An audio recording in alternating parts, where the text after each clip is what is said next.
are standing in line at a convenience store, and there's a woman in front of you with two small children. She is steadily puffing away on a cigarette. And as she turns to leave, you notice she's about 8 months pregnant. Would you say something to her about smoking while pregnant and around small children, or would you simply ignore her? I am able to bring you this information about the effect smoking has on the individual who smokes and the effect secondhand smoking has on others, because I have done research on the topic.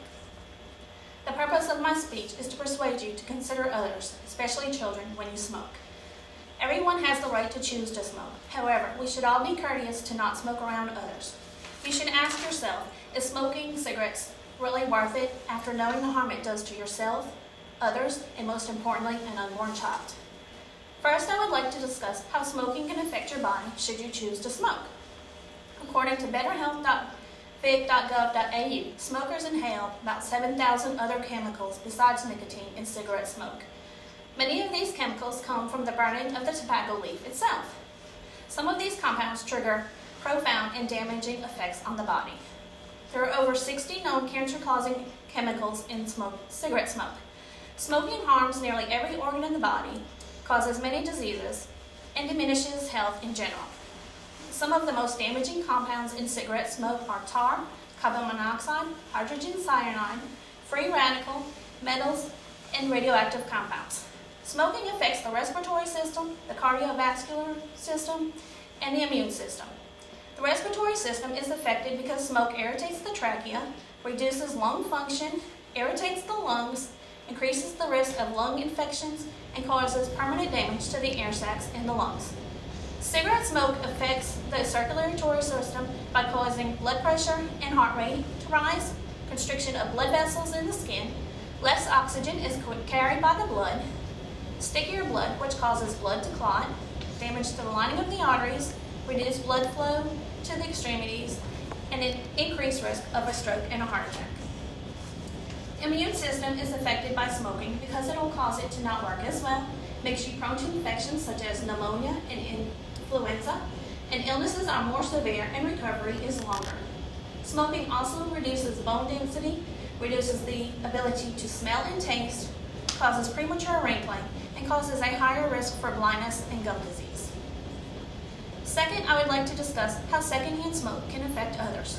According to everydayhealth.com, secondhand smoke is responsible for tens of thousands of deaths every year in non-smokers. Children are the most vulnerable to secondhand smoke. About 35% of children that live in America are exposed to secondhand smoke. These children suffer from respiratory disease, asthma attacks, and infections at an increased rate. Secondhand smoke causes about 430 babies to die of sudden infant death syndrome. More and more places are separating smokers from non-smokers. However, smoking sections do not prevent exposure to secondhand smoke. The only way to protect non-smokers from secondhand smoke is to ban all indoor smoking. Finally, I would like to discuss how smoking while pregnant can affect your unborn child. According to OBGYN Robert Welch for BabyCenter.com, smoking cigarettes is probably the #1 cause of adverse outcomes in babies. These babies are born prematurely, born too small, or are stillborn at birth.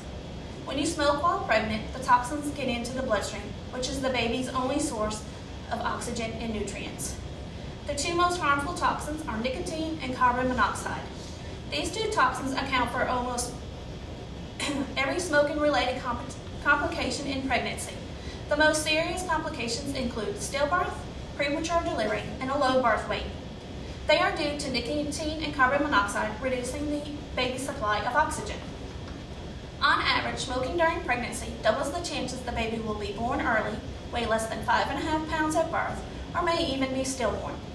Undersized babies tend to have underdeveloped bodies. Their lungs may not be ready to work on their own.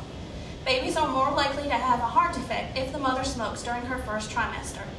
Also, smoking during pregnancy can have lifelong effects on the baby's brain. These babies are likely to have learning disorders, behavioral problems, or relatively low IQs. The purpose of my speech is to convince everyone that smoking does not only affect this individual who smokes, but also anyone that is around. This also includes an unborn child when the mother smokes while carrying the baby. As the statistics show, smoking does not only harm the smoker, but others around them.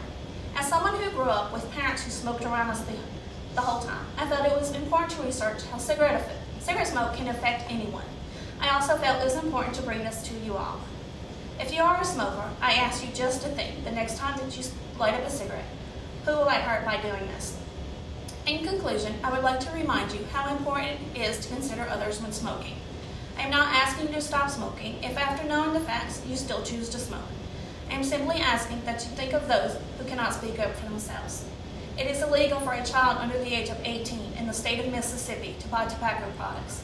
Why shouldn't it be illegal for anyone to smoke around these children, or for anyone to smoke while pregnant? Thank you.